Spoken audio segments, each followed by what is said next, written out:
Perhaps something of the true wonder of our native earth struck the men who sailed the Nina, the Pinta, and the Santa Maria beyond the gates of Hercules. And perhaps there are those today who pause before the miracles of travel into space and beneath the sea. For this is an age of wonder. It'll produce, in the bigger perspective of time, new Columbuses and Magellans that men will remember when our own age of exploration is history. Sealab 1 is part of that adventure, a beginning part in our own times.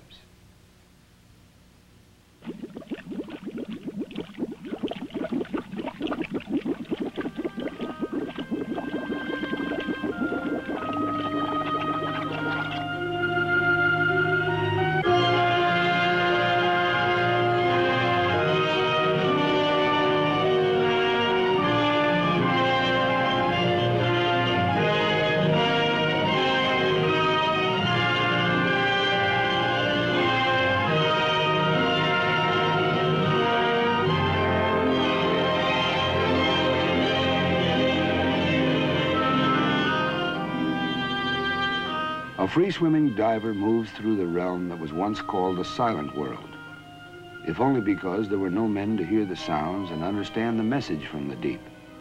On his back, the scuba gear proclaims him, for all his presumption, an outlander to this realm, an alien. In times beyond the telling, all that lived upon our planet were native to these waters. Waters that cast their blue light as far into space as the size of this planet Earth and its sun-reflected light permit. Earth, this only place in all the universe where man has discerned liquid water, this rarest of ingredients in the cosmos. What is rare in the known universe blankets our hometown world, the planet Earth. Some 70% of it is covered by the seas. The continental shelf alone, this water-covered plateau that surrounds the continents, is the size of Africa, or 3 times the size of the United States, explorable as we see. Exploitable, too. And how much more so it would be if man were a freer agent, like these individuals. At least an immigrant, a kind of resident. If only he didn't have to come up for air so often. But he has to come up, sooner or later. For purposes of ocean exploration, the later the better. As long ago as the 1870s, Francis Paul Burt discovered the formula that is the E equals mc squared of the diver. He can prevent the possibly fatal bends by slowly decompressing at the rate of 20 minutes for each atmosphere of pressure. In 1915, Professor Thompson of MIT mentioned to the Bureau of Mines that helium should make a good gas for breathing under the heavy pressures of the undersea waters. This was a breakthrough indeed. Let us now, for the sake of getting to the point, pass over those dreamers and tinkerers, those scientists and technicians, those curious types of many lands and generations who brought the state of the diving art to the scuba and beyond. Our present chronicle begins in late 1963, when 2 Navy doctors, Captain George Bond and Commander Robert Workman, supervised Project Genesis, in which human beings remained in a highly pressurized chamber for 2 weeks. That they could do so with reasonable comfort and in perfect safety was a tribute to Bond's 8 years of research on the feasibility of breathing gas mixtures rather than normal air. He and Workman verified the usefulness of helium as a substitute for nitrogen to prevent the dangerous narcosis that high underwater pressures could cause.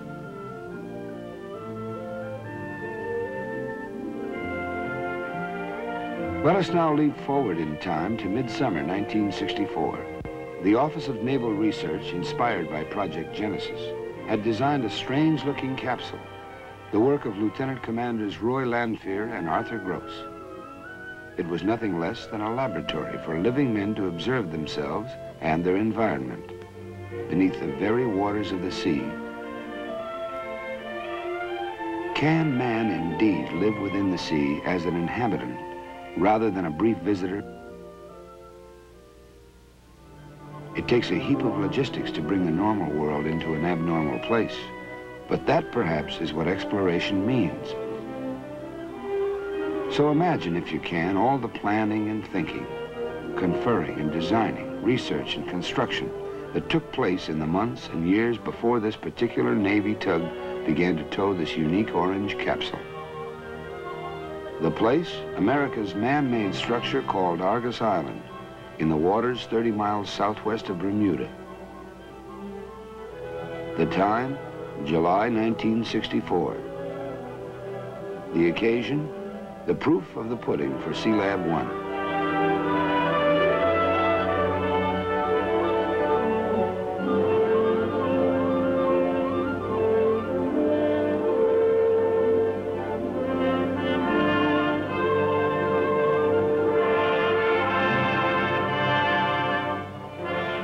The protagonists, the U.S. Navy, in the persons of hundreds of scientists, technicians, engineers, divers, navigators, and auxiliary personnel. But 6 men in particular deserve the main focus of our attention. Take them in. George Bond, director of the Medical Research Laboratory of the submarine base in New London, Connecticut. Commander Roy Landfear, and those all selected by Captain Bond, who will enter the strange shape you see before you. Dr. Robert Thompson, Lieutenant Commander, U.S. Navy, 36 years old, a native of Los Angeles. And 3 enlisted men of some special note. Expert divers, all of them. Men as much at home underwater as men could be, up to the time. Robert Barth, Lester Anderson, Sanders Manning, Navy men in their 30s who were to be the human subjects of the Sealab experiment. Here at the Navy's oceanographic station, Argus Island, the heavy logistics proceed. For if 4 men are to live together at the bottom of the sea for 3 weeks, you are attempting something more than just a diving expedition of a few hours or so. Anyone, so to speak, can dip his foot into the water, but that's not the same as a cross-channel swim.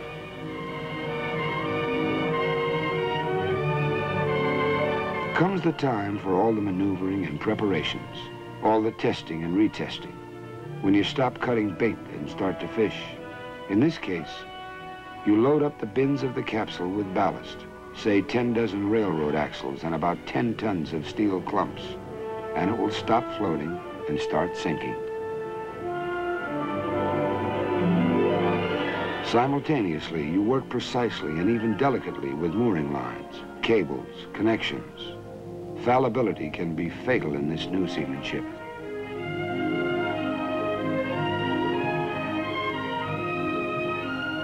At this point in oceanographic exploration, a man can still use his umbilical cord.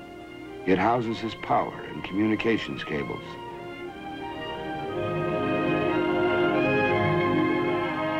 Hovering around beneath the surface in the manner of anxious midwives, the divers make certain that all is well.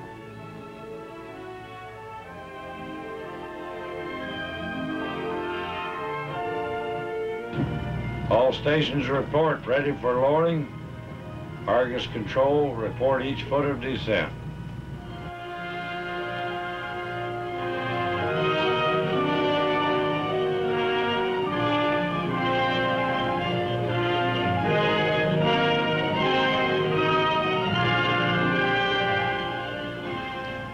"61 feet, aye. 62 feet, aye. 63 feet, aye.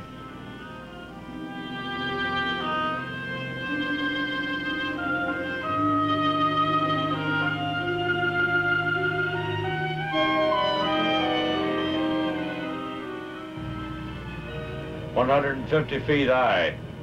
You have gas enough to go all the way to the bottom."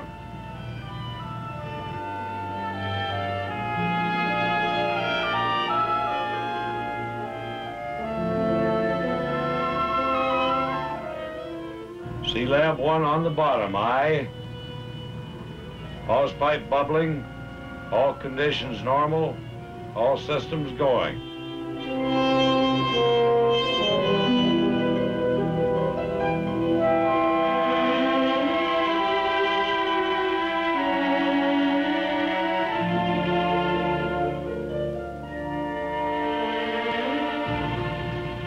Captain Mazzoni, will you check the absolute pressure, please? 95.1 on the bottom. Sealab 1, our orange capsule, has not yet received its complement of mankind. The deep, dark blue ocean of Lord Byron is a lot more interesting if you can, in Captain Bond's words, make man a free agent in the sea, not just for a few minutes, but for days. And so 4 men entered the submersible decompression chamber, or SDC, to take an elevator ride 192 feet down to the bottom of the sea.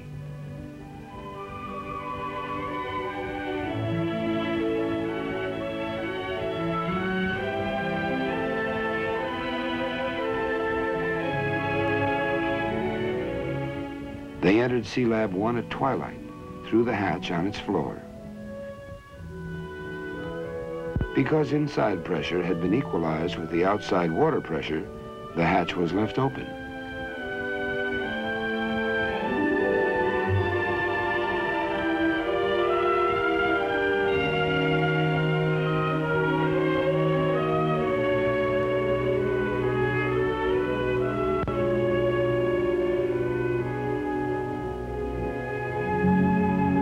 The gas mixture approximated 96% helium and 4% oxygen, but it was gradually adjusted to 76% helium, 20% nitrogen, and 4% oxygen. The interface of water at the open hatch tended to absorb the nitrogen faster than the other gases. Normal air, of course, contains 78% nitrogen, but at the Sealab's pressure, it would be forced into the bloodstream to create nitrogen narcosis, a dangerous, intoxicating condition. Topside, Captain Bond kept in constant touch with his protégés below. Referring to himself as Papa Topside and to them as his children, he managed nonetheless to keep the foursome undisgruntled because of their deep respect for him. Hadn't he, after all, taken some hefty dives of his own, including one of 302 feet in 54 seconds back in 1958, wearing only a life jacket? That was about 3 times as far as experts considered a safe limit. The television monitor topside takes in the spectacle of fooling around with a fishing rod on the back porch. Even in these depths, privacy is not all that easy. The video eye of Big Brother takes it all in. A man can do many things theoretically. He can, for example, assume a certain atmosphere on Mars and then deduce its effect on a human being. But there's nothing like being there. So blood samples from a man 192 feet below the surface of the sea are worth the taking and the logging.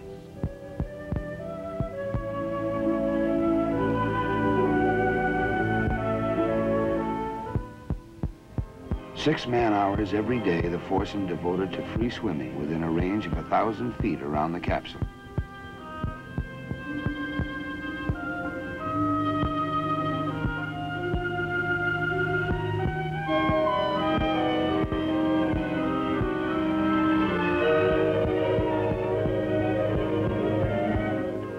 They set up gear for scientific experiments along the bottomland of white coral sand.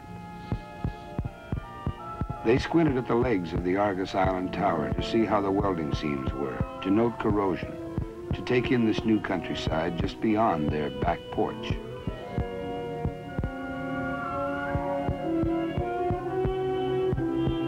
Sometimes they mixed with divers from the barge, including photographers and cameramen.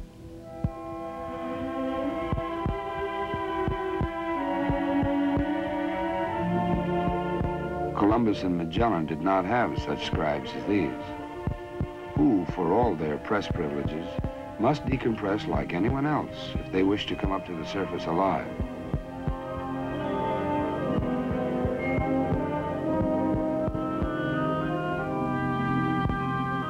You take your time coming up.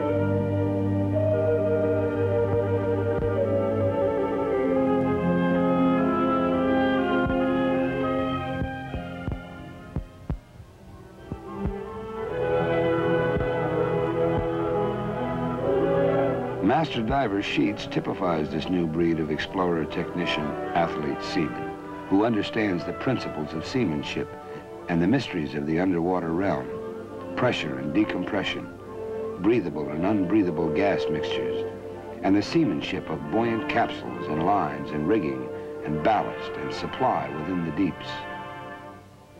For this too is seamanship, this art and science of man upon the sea and within the sea.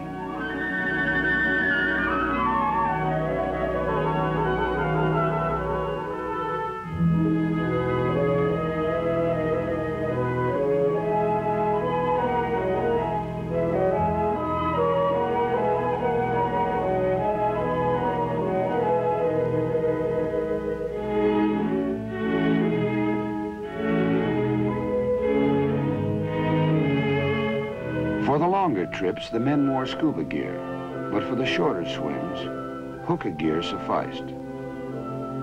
This consisted of 2 tubes connected to Sealab, one to bring them the Sealab's own mixture of helium-centered atmosphere, the other to return the used gas to the capsule.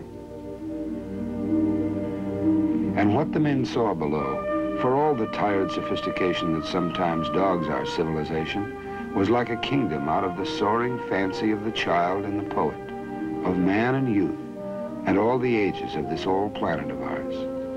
Emerald green or zenith blue, depending upon the state of the sky above, the kingdom changes its hue and mood.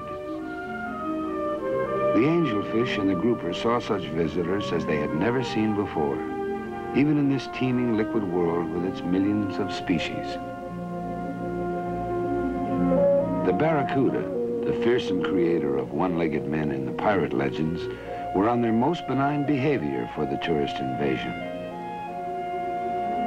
The big fish eat the little fish, said the Latin poet Virgil, and his meaning is literal as well as figurative. The men began to feel close and neighborly toward the fish, so much so that a diver from the barge spearfishing brought forth a cry of protest from Barth. For a man living on the bottom of the sea may see his fish as neighbors rather than as quarry for his hunting. Day followed day. It was a tight life in the Sealab. After 4 days, it became home sweet home. All 40 by 9 feet of her. Minus, of course, space for 3 transformers and all the other gear, such as 6 berths, tables, storage lockers, a shower, 6 electric heaters, a Chamber of Commerce sign, a hot plate. Cooking, however, was limited to baking and broiling. Frying would create greasy hydrocarbon smoke and gases. There was enough food, water, and gas for breathing to last 6 weeks. Atmospheric pressure at 86 pounds per square inch was 6 times that at sea level. The helium in the special atmosphere gave a curious quality to men's voices. Everyone sounded like Donald Duck. Topside, a helium unscrambler made the men's voices somewhat more comprehensible. Sealab 1, this is Sealab Control. Anderson, man the helium unscrambler and give me some test phrases. This is Sealab, manned and ready. Are you on? Let's have the test phrases now, please. I'll do it. They want the men to forward.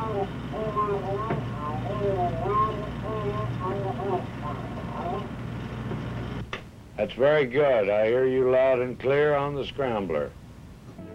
The Sealab atmosphere did not contain enough oxygen to light a match, hence no smoking. It also permitted the men to bring water to a heat far above its sea level boiling point, but without a trace of steam or vapor. Open a soft drink and the bottle would suck air in rather than fizzing out. Let us remember these rare moments on the ocean bottom. Manning and Anderson playing cribbage before bedtime. Going topside after a visit to the Sealab, Captain Walter Mazzoni, Technical Project Officer. Mail delivery, about as prompt as anywhere else under the American flag. But the dented plastic jug shows what pressure can do. They also serve who only endure, day after day and night after night beneath the sea. There was time to loaf and time to read, as well as to work. For a man that endures, a man who simply is triumph enough 192 feet down. Dr. Thompson keeps a medical mind focused on the others, who indeed are busy enough with their daily swims, collecting bottom samples, checking gas cylinders, and taking pictures for later analysis.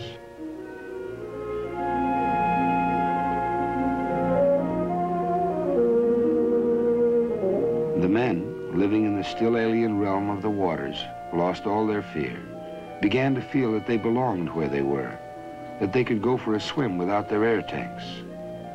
You even forgot you had to go back to Sealab for air, Dr. Thompson recalls. One night I dreamed I was breathing oxygen from the sea. There came forth here beneath the sea a dailiness and a routine that were in themselves a mute tribute to man's power of adaptation. If here, why not on the moon? Why not on Mars? And so it went for 11 days.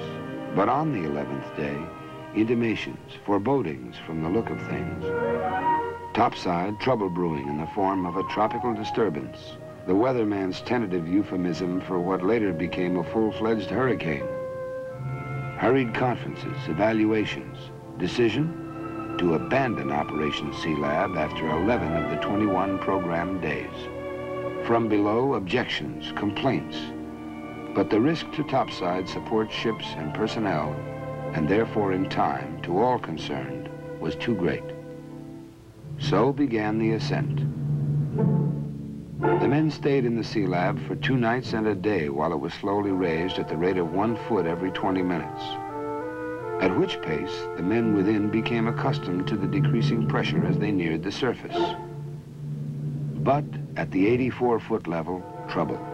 Already the sea upon the surface was churning from the rising winds, and the surge carried below, rocking the Sealab capsule back and forth. Decompression pressures could no longer be contained. So, at 84 feet, the men transferred to the submersible decompression chamber to rise to the surface, where they remained another 25 hours before they saw, once again, the light of atmospheric day. Decompression took 55.5 hours in all. Had the men not ascended gradually, ridding themselves of the absorbed gas little by little, dangerous bubbles might have formed in their bloodstreams and risen to their brains, a fatal probability. This danger, Both said, is the monkey on every diver's back. It's tedious, of course, waiting it out in the SDC, but tedium is preferable to death. Patience is the most important virtue a diver can have.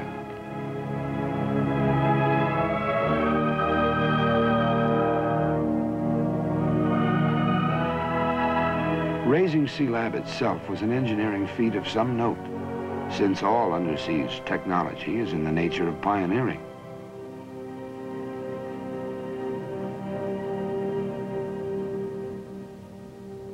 Scratched by cables rubbing against her, she emerged none the worse for the 11-day weight of the ocean upon her.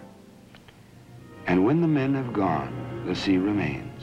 From its teeming deeps are fish and plankton and algae enough to feed the entire foreseeable Earth, if men will learn how to harvest these fertile waters. The sea remains, rich in minerals of all kinds, some of them, like oil, already in production. The sea remains for Sealab and her descendants, for those who will go down to the bottom of it and stay long enough to do some thinking and some work. Sealab 1 proved that man can take it down below, that if he stays down 24 hours or more, his tissues become fully saturated with helium. Beyond that period, the time required for decompression does not increase, however long he remains below. Sealab was an adventure, a test of man's capacity to survive where survival is the biggest job he has. Beyond survival lies progress, and perhaps a civilization of growing permanence. For the sea remains. Sealab 1 is but an incident, a point in time already in the past. Sealab 1 proved that man does not have to decompress between work periods beneath the sea. that he can, under the precise conditions we have seen, remain below indefinitely. What lies before man here on his own planet, here in the watery inner space that is no less a challenge to his talent and his endurance than the space beyond the upper atmosphere? Will he have the genius to harvest the food of the sea? Food enough even for the exploding population of the crowded land. Will he build factories to process the seafood? Or will he, in this less than perfect world, use the underwater realm for military purposes? Will there be manned outposts on the ocean bottom, fortresses, submarine bases, supply depots? Will he build for the better life, resort hotels, sightseeing, and scientific buildings within these waters? Will he mine the elements, everything from iron to cadmium, from aluminum to oil, that rest unexploited within this planet Earth, beneath the sea? We are reminded of the words of the late John F. Kennedy. "We are just at the threshold of our knowledge of the oceans," he said. Already their military importance, their potential for weather predictions, for food and for minerals is evident. Knowledge of the oceans is more than a matter of curiosity. Our very survival may hinge upon it. Sealab 1 is a part of the strange, colorful hardware of our age. An age chock full of wonders, but still a time when there remains unknown realms for men in which to adventure. Adventure, yes, but more important is the knowledge gained from scientific investigation of the unknown. From knowledge comes strength, a step in progress toward the essential strategic goals of the future, which will require increasing utilization of the vast oceanic areas for our security.